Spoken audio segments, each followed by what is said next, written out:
Good evening, ladies and gentlemen. Part three of the popular culture series. This one is on time.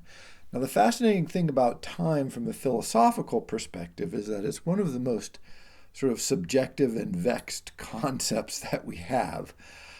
Just overlooking rapidly Bergson, James, Heraclitus, pretty much all of the phenomenologists and a lot of other thinkers who have spent an enormous amount of time trying to figure out exactly what we mean by the word time. So I'm just going to have to fast forward that, past that a little bit, although it's painful, because again, it is one of these very subtle and complex concepts that the more you think about it, the less clear it becomes. For our purposes and within the context of popular culture, it is the notion that time, like money, is this incredibly important resource, and that it's a resource that we have a lot more of than people traditionally had in the past.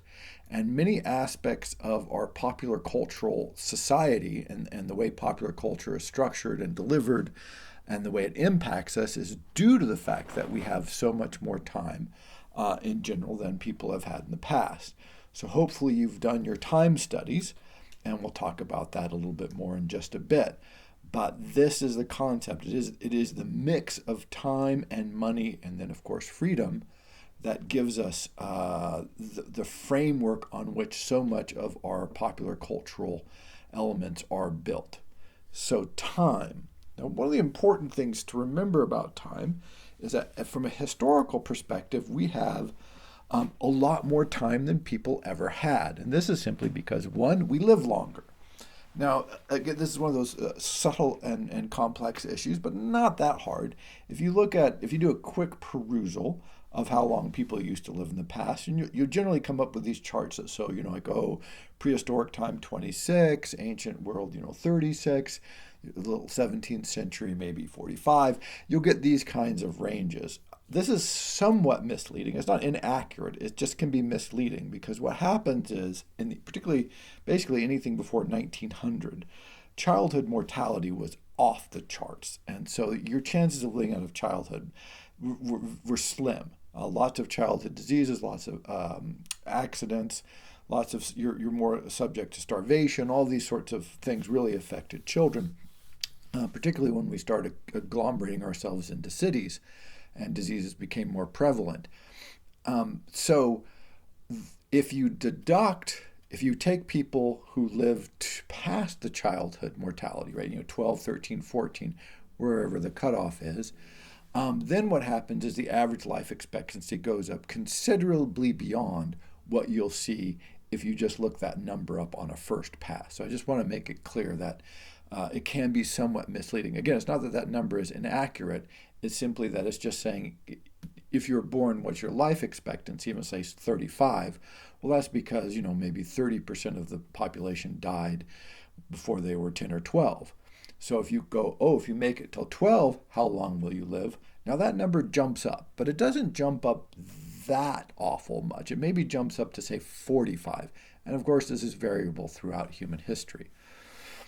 Today, average life expectancy, again, depends on where you live. It's more in European countries and some of the Asian countries and a little less in other places in the world.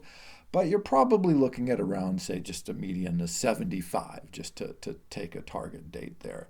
And so if you compare that to 40 or 45, and even being generous, maybe 50, we have a significantly greater lifespan. And then going back to this notion of childhood, if you subtract those years in childhood before you're sort of fully conscious and your brain is running, then in the ancient world, let's say you kind of wake up and become fully conscious at 15 or 16, being generous, you might get 30 years of full adult mental capacity, experiential capacity. In today's world, you can maybe get 60 years of that. So you're looking at almost a doubling. Of course, it depends on how you want to think about it, but at least close to a doubling of the length of your sort of conscious, fully functioning life, which is an extraordinary achievement. So, and even if you don't count it that way, just count straight years, you're still looking at a 60, 70% increase in your lifespan. And so that's pretty impressive and really great. And you also get multipliers like eyeglasses. In the ancient world, particularly, and until 17th century, when eyeglasses became more readily available through parts of the world, once your eyesight started to fail, you were in trouble. And so not only do we live longer, but we have these aids like eyeglasses, hearing aids, that also extend the quality and the sort of activity that we can carry on, even though we're living longer. So a lot of ways our lifespan has been increased and kept more vibrant in those increased years. Second, and probably at least as important or equally important, is because of artificial lighting, we're able to be awake and do things and read or write or consume media or just do anything. We drive around, go out shopping, go out dinner at much greater length. When it's dark, we can do things when it's dark. Until very recently, a few hundred years, artificial light was so expensive that darkness meant, give or take, like inactivity, like you just stopped. So even conservatively speaking, we probably get an extra hour or two a day, and that's very conservatively. You could probably make that 4, but we'll just go conservatively and say you're going to get an extra hour or two a day where you can be fully active and do whatever you want, give or take, because you have access to artificial light. And so that also is a significant multiplier of the amount of time we have available to us.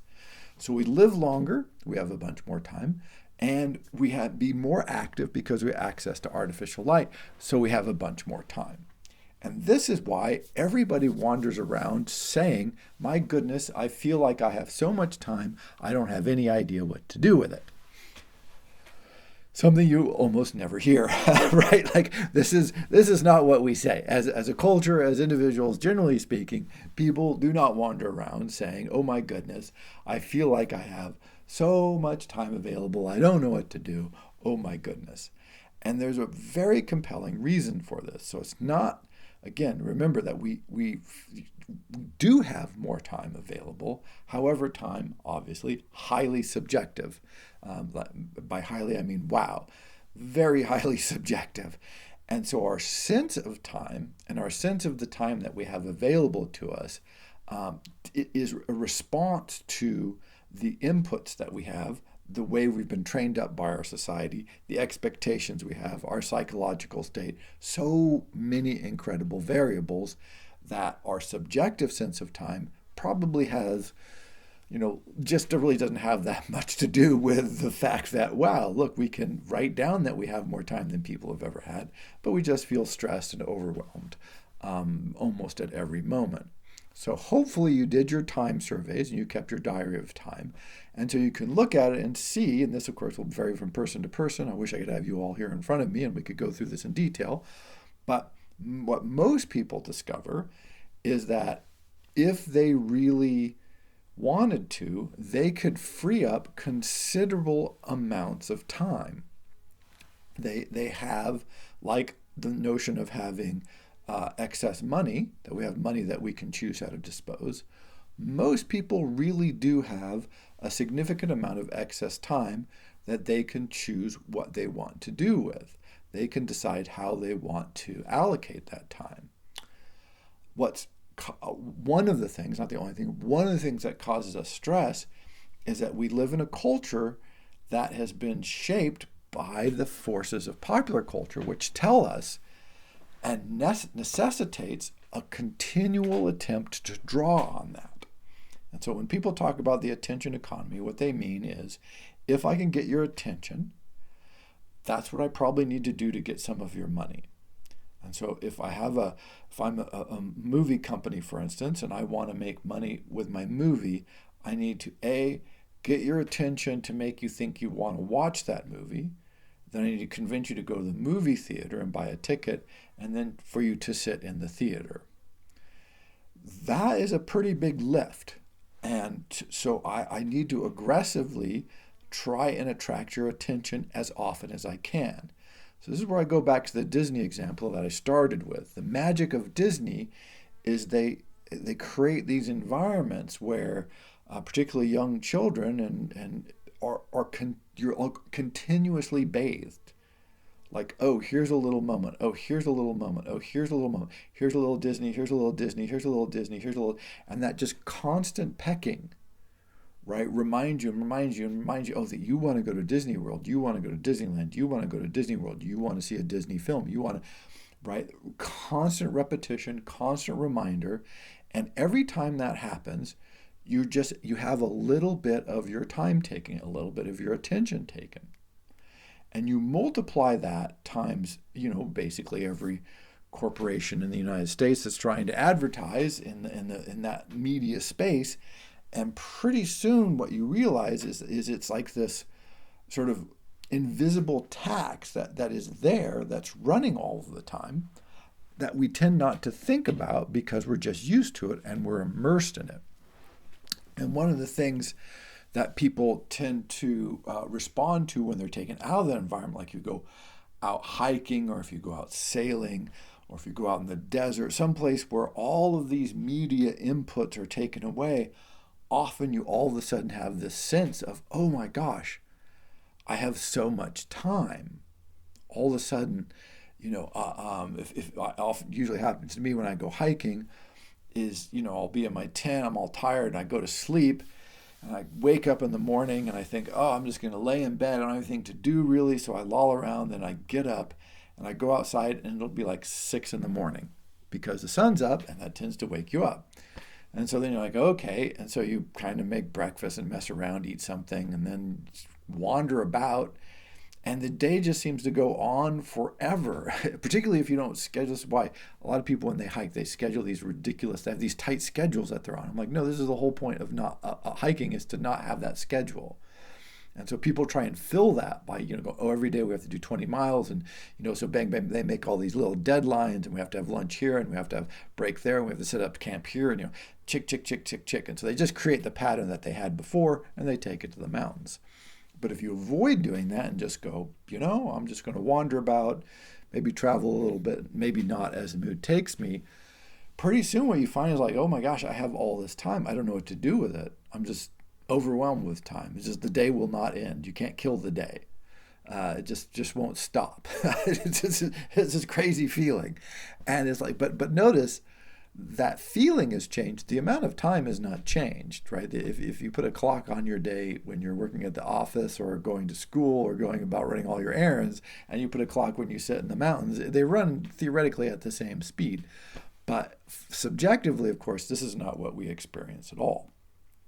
And so because we have time and because we have money, like trillions of dollars worth of consumer industry is built around trying to get your attention, trying to snatch just a little bit of your attention, which is, again, the subjective sense of your own time, away from you and onto their product, onto their offering. Now, again, this is not all bad. I do not mean to criticize this entirely, because maybe I do want to see the movie. It's like, oh, hey, that new movie is coming out from this director I like. So I do want to see it. So when the ad comes up, I go, oh yeah, there we go. I do want to see that. That's kind of exciting. So it's not a total criticism of that. It's just the notion that when you're endlessly bombarded, and I mean endlessly, we'll talk about this, bombarded by this disturbance, it creates this feeling that all your time is being sucked up. And part of this comes from distraction. So if you've watched or read 1984, great book, often cited, one of the things I think is overlooked in there and rarely commented on is like, oh, there's this horrible, evil central dictator, and they have a lot of people with guns, and they torture you, and all this if you don't do what they say, which is true in the book. If you look around today, though, we've recreated some of the elements of 1984, but voluntarily, we actually pay for it. So in the book, one of the things that the main character, whose name just popped out of my head, finds most disturbing is that, like, klaxons go off all the time. There's always video screens playing, and there's always noise and words coming at you. And so what happens is you can never concentrate, relax, and be in your own mind with your own thoughts. And that is a necessary condition for you to sort of relax and feel an abundance of time, to feel that you have this ease, to feel the pressure go away. If you can never be relaxed, never be quiet, never be in front of a screen, then you don't have that time to relax and for time to stop feeling so pressing. And what we've done is not just voluntarily, but we pay for it, particularly with the smartphone, is we have these things that people carry with them that vibrate and make noise, not continuously, because you could almost get used to that, but at random and intermittent times, it disturbs you. It goes zzz, or the bell rings, and it tells you, oh, something, oh, pay attention, oh, I need your attention, oh, there's something for you, oh, at kind of random, but continuous level of random disturbances. And even if you do not respond to that, what happens is it's slightly distracting. You go, oh, I've got a message, I need to check that later. Even the process of having that much of a disturbance chops your time up into smaller chunks. All of a sudden your attention wavers. And we know these are one of these things that's been studied psychologically. And when you do that to people, it tends to raise your anxiety level, it tends to raise your stress level, and it makes you feel like you're pressed in, like you don't have enough time, because you can feel all these things you haven't done or that need doing building up on you. And so instead of looking in, relaxing, sort of closing off the external, what happens is you end up, it just presses in on you. And then you look at the screen, and of course, here we go. And this has led to this notion that, again, by the way, the biology and the research is perfectly clear on this notion of multitasking. Oh, I'm getting a lot done because I'm doing more than one thing at a time. And one, this is inaccurate. Our brains are terrible at this. You can do stupid things more than one thing at a time, right? If you're doing a very boring and repetitive task, and maybe you can do two of those at once. But what happens, what our brains do, is if you're doing one thing and you try to go to another task, our brains have to shift themselves, and this takes time, and it disturbs everything. Because they always say, oh, we're only using 10% of our brains or something like this. This is also not true. What happens is our brains take all of its capacity and focus on something. So if we're really focused on something, your brain just steals capacity from other parts of your brain. This is well researched. It's fascinating, at least to me, hopefully to you, where, like, for instance, if you've ever been taking an exam, this is a classic one, all of a sudden, like, time goes away. You can't hear anything. No noise is distracting you. And then when you finish, all of a sudden, it's like you wake up. All of a sudden, you return to the world. Well, what's happened is, as you concentrate, your brain goes, wow, I need more capacity. So it just turns off your ability to hear. So the way your ears work is weird. We don't have time to go into that, but it's like a sensor that can be set to various levels of attention. And basically your brain says, well, unless something really crazy happens, we don't care about that. So we're just going to turn our hearing way down. It's not going to intrude on our conscious minds. We're going to probably do the same thing with our vision. We're going to narrow our vision in, turn off our peripheral vision to a certain extent. Our sense of time, we're going to turn, like, all of these senses that we have that eat up a little bit of brain power. Our brain's like, no, we're just not using that. We're shutting up. We're going to just shut that all down, and we're going to focus. And then if something distracts you, you have to go through this whole process again. And you go over here and focus on that. Okay, now I'm going to go back. Oh, you have to go through that whole process again. And this is not a small shift. Like I said, if you're going from trivial task to trivial task, okay, that's fine.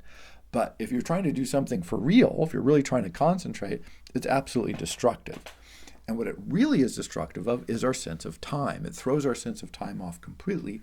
And again, just the process of task switching makes you feel anxious and tends to make people feel stressed and as if they do not have enough time. It's a psychological response. Of course, time has not changed again. Like, the amount of time available has not changed, but the way we respond to it does. And if you continuously jolt people and shake them and make them change their attention, it disturbs. It's very psychologically disturbing.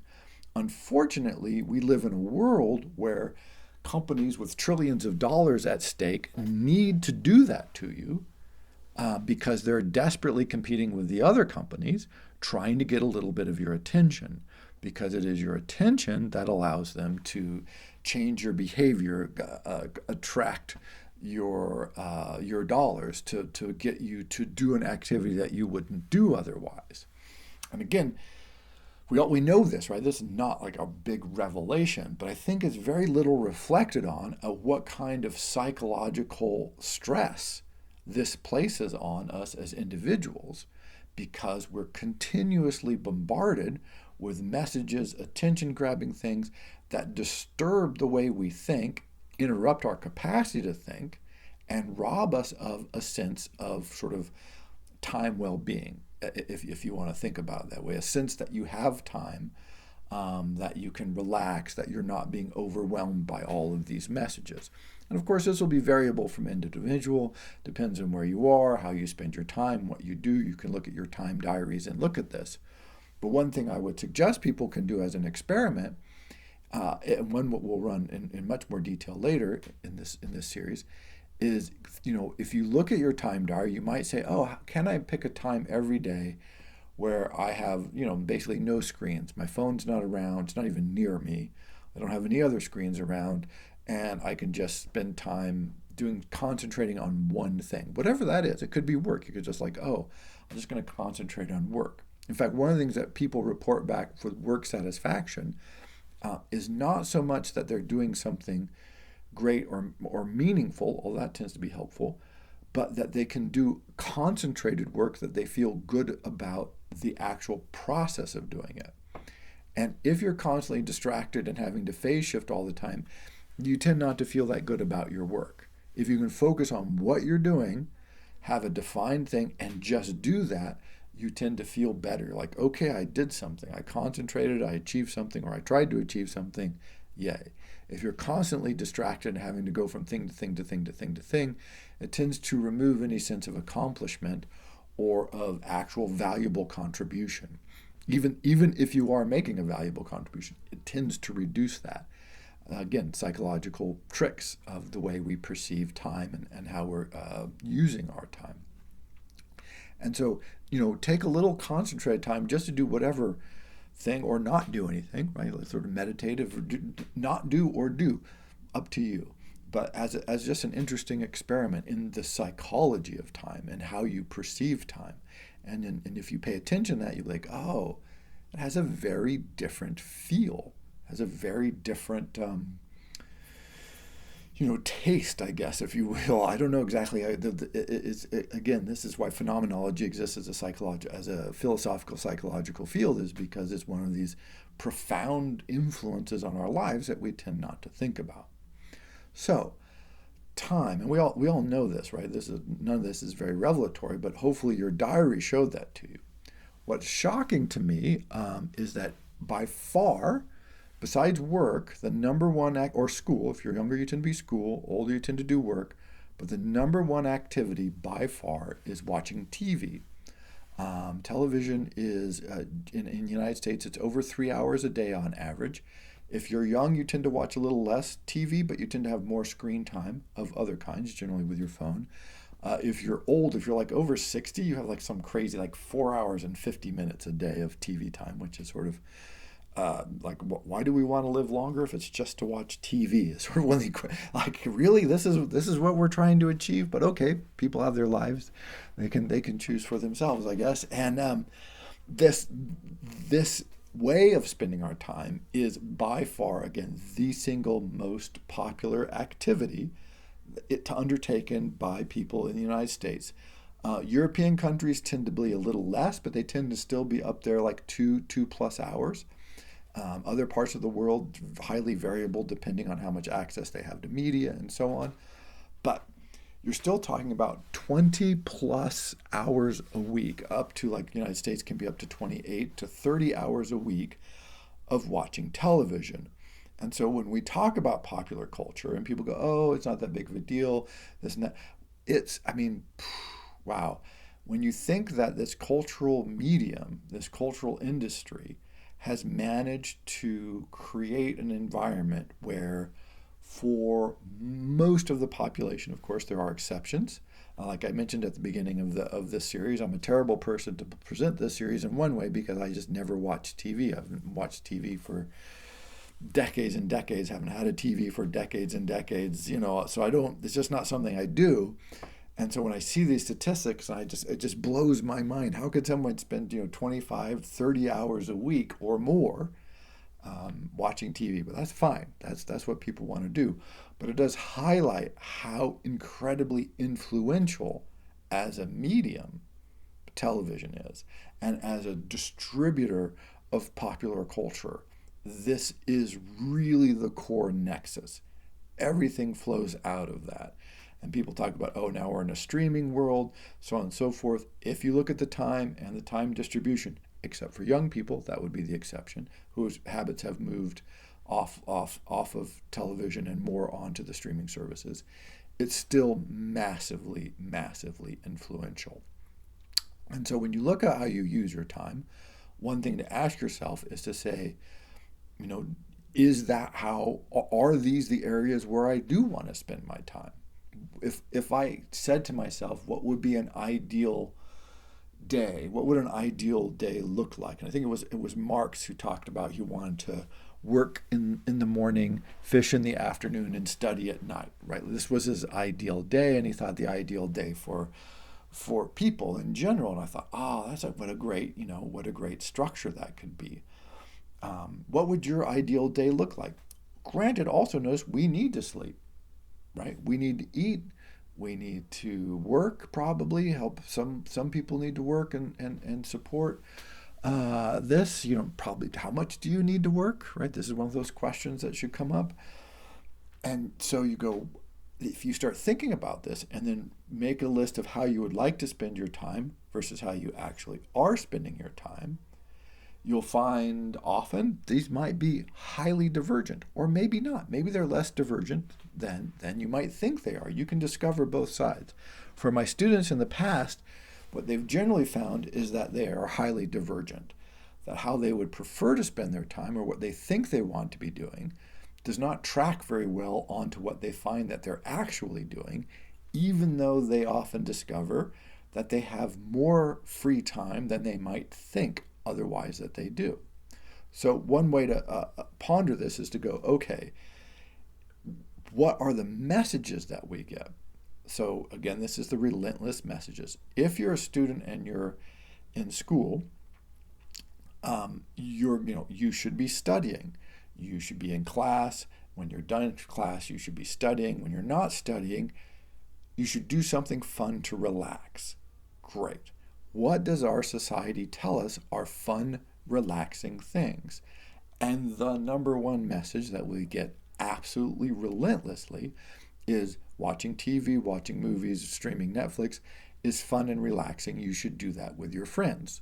This is a pastime you should do with your friends. This is relentlessly targeted as. If you watch TV, and if you don't, you should run an experiment. You can do this. You'll see that most or many of the ads on TV are for other TV shows. They are for watching TV. And this is because the most important thing any TV network needs to do is to convince you to keep watching TV and, in fact, to watch more TV. So they relentlessly advertise more TV. So the more TV you watch, the more subject you are to commercials and to promotions that make you try to watch more TV. This is the process, right? It just makes total sense, but it's also strange. And so they interrupt you watching TV to tell you to watch more TV, and then they return you to watching TV, and then they interrupt you to say, hey, make sure you watch more TV. You don't want to miss this. You don't want to miss that. There is no amount of TV you can watch where a TV network will interrupt and say, we're looking at how much TV you've been watching. We think you should cut back some. Like you really shouldn't be watching this much TV. Take a break. Really, go outside for a little bit, at least every day, because we're starting to worry about you. That's a message you won't get. The more TV you watch, the more you are subjected to messages to watch more TV.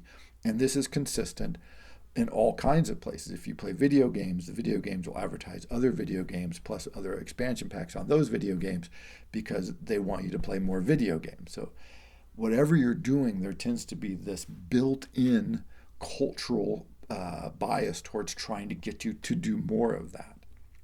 So even when you're doing things that you like, you think fun, you enjoy it, at some point, if you fall for this, like this relentless press of doing more is better, then it's easy to fall into that trap. But again, the number one, by far, social activity with people's free time, and nothing is even close to second, is watching TV.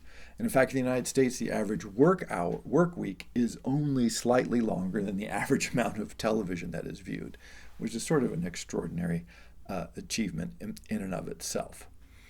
So another thing to do with these, so again, with your time diaries, take a moment, reflect on them, and go, how would they line up with my ideal day? So you can make this list and say, what would I like to be doing? Like, oh, look at this. I spent, 45 minutes on my phone. By the way, you can check this on your phone, and you can find out how much time you've been spending on your phone. So you may write down how much time you spent on your time diary. You can actually go back and look it up. Sometimes these are also highly divergent because self-reporting is a challenge. And then you can go, oh, does this line up with how I want to spend my time? If it doesn't, then you can ask yourself, okay, why? Why is it that the way I'm spending my time does not meet some version of how I think I want to spend my time? And it may be that you're wrong. You're like, oh, I really want to play the guitar, right? And it may be that it turns out that, you know what? I just really don't want to play the guitar. I've told myself this myth that I'm the kind of person who wants to play the guitar, when in fact you really don't, which is great. It's a good thing to know. Or it might be that because of the way your day is divided up and because it calls your attention, there just doesn't ever seem to be time. And so you can go, oh, maybe I'm just doing too much homework. Or maybe I'm bringing too much work home from my job. What I should do is just slack off at work some or slack off at school. And then that would open up this, hour-long window every day when I could practice my guitar or, do play with my dog or just stare out the window, go for a swim, whatever the activity it is or non-activity that you would like to pursue, or spend more time cooking dinner, hanging out with your friends, right? All of these potential activities that you can do. And you can go, oh, right, this is where the barriers are. And this is why you want to look at time.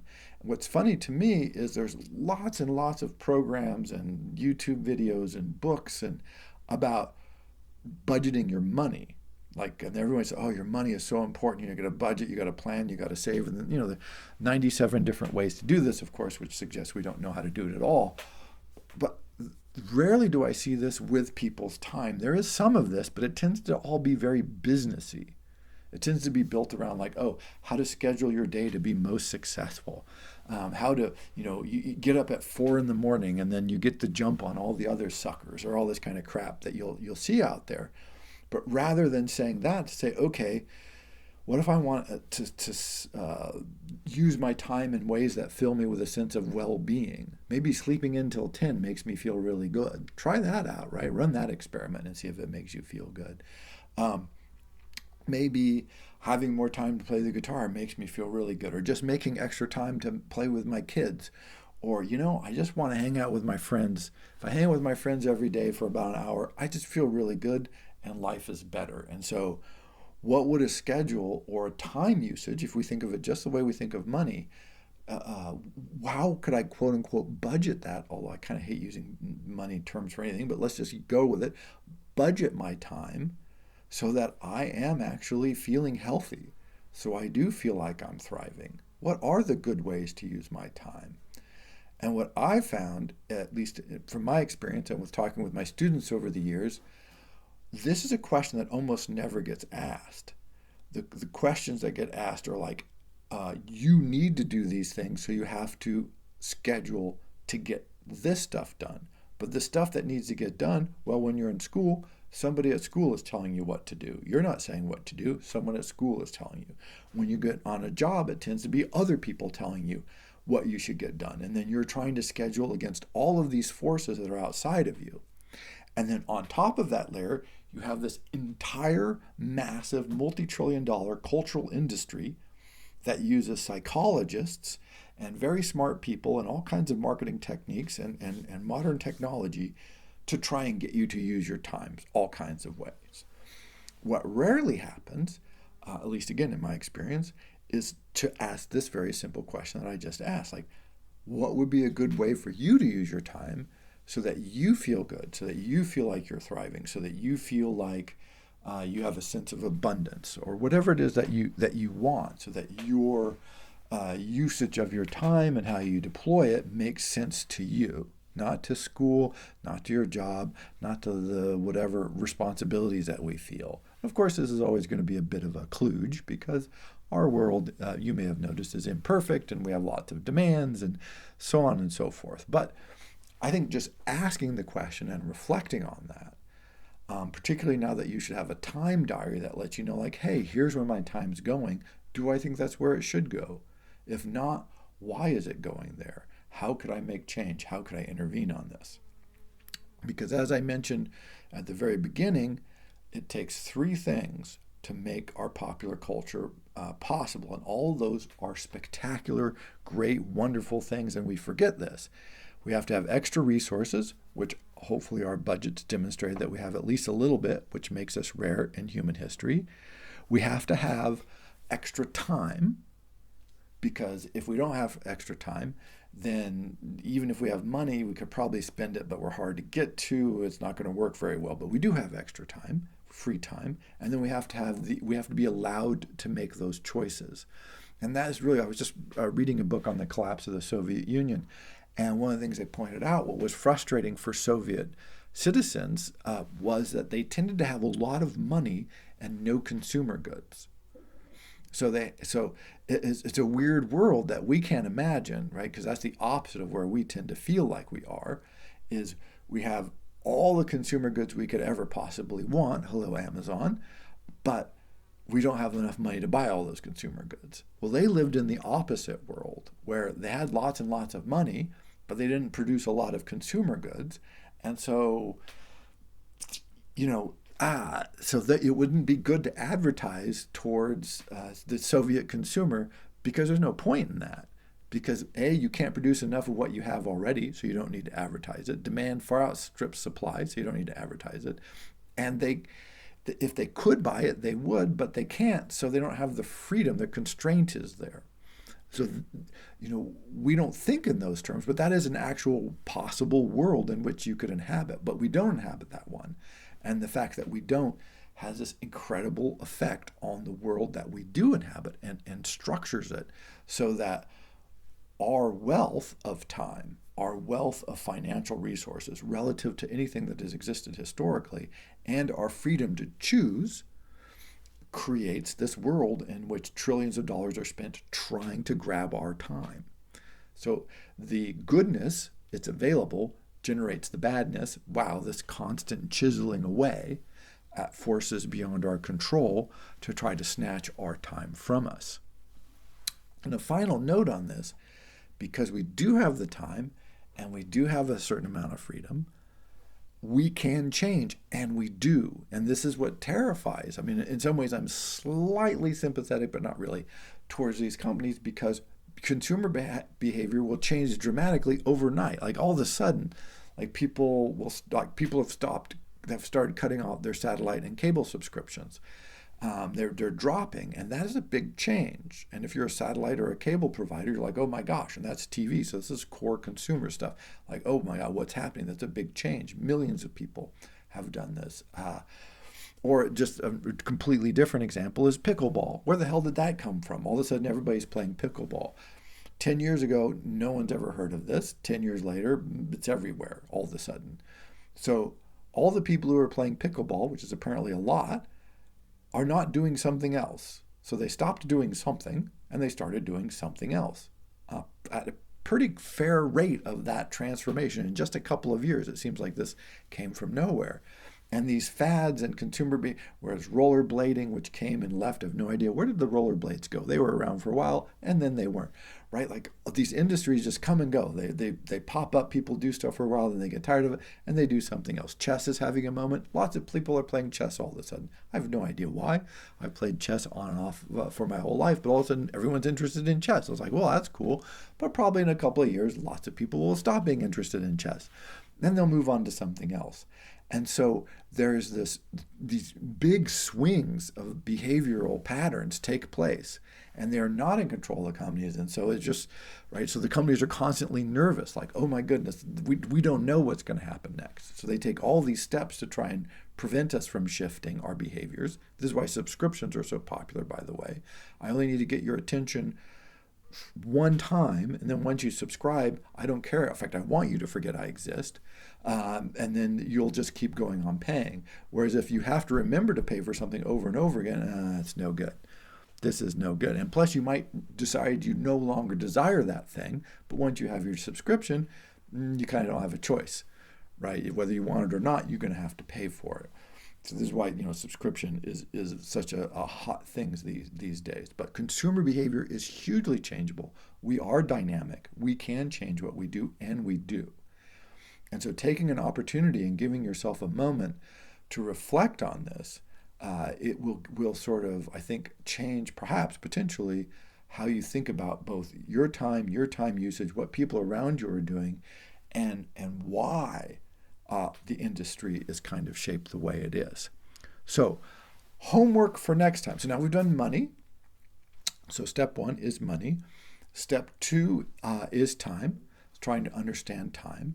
And now step 3 to drive all this is to begin to understand how marketing and advertising works.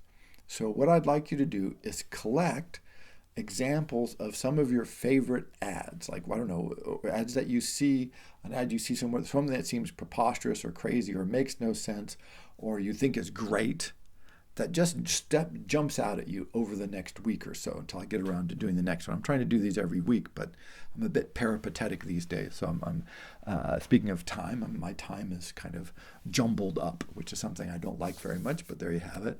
So so take a look, and if you can find 1 or 2 ads from anywhere, it could be a magazine, could be a newspaper, could be a TV commercial, could be something you see online, just make a note of it or write it down that, oh, that looked interesting, or that was very confusing, or why would that be there? Because again, talking about attention and talking about money, you end up with advertising, because this is the thing you need if you're going to get people's attention and hence be able to get their money. And so there's this massive just unbelievably sophisticated and absolute saturation bombing environment that we live in, where we're surrounded by and subjected to ads of various kinds almost continuously. Thank you very much.